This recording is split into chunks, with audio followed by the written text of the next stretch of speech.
রাতের বেলা স্কিন কেয়ারের প্রথম স্টেপই হচ্ছে ডাবল ক্লিনজিং। এখন ডাবল ক্লিনজিং ব্যাপারটা অনেকের কাছে নতুন হতে পারে বা অনেক বিগিনার আপুদের কাছে এখনো ডাবল ক্লিনজিং ব্যাপারটা কনফিউজিং থাকতে পারে।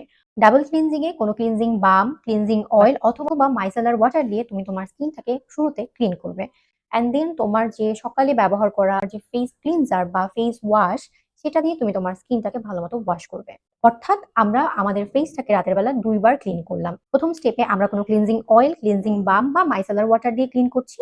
তারপরে আমরা সকালে ব্যবহার করা ফেস ওয়াশটা দিয়ে স্কিনটাকে ক্লিন করছি। এখন কথা হচ্ছে আমরা ডাবল ক্লিনজিং কেন করলাম? সকালবেলা যেহেতু আমরা স্কিনে সানস্ক্রিন অ্যাপ্লাই করেছি, তাই আমাদের রাতের বেলা double cleansing must. Double cleansing করলে আমাদের স্কিনের ভেতর থেকে ময়লাগুলো ক্লিন হয়ে আসে, যার ফলে আমাদের স্কিনে কোনো একনে হয় না, আমাদের স্কিনে কোনো বাম্পস হয় না, ক্লোজ কমিডন বা ওপেন পোরস হওয়ার কোনো চান্স থাকে না। আফটার ক্লিনজিং আমাদের সেকেন্ড স্টেপ হচ্ছে টোনার। আমরা সকালের মতোই টোনারটাকে স্কিপ করতে পারি অথবা টোনারটাকে আমাদের স্কিন কেয়ার লিস্টে রাখতে পারি। টোনারের পরে আমাদের থার্ড স্টেপ হচ্ছে সিরাম। আমাদের স্কিনের প্রবলেম বুঝে যে কোনো একটি সিরাম রাখতে পারি।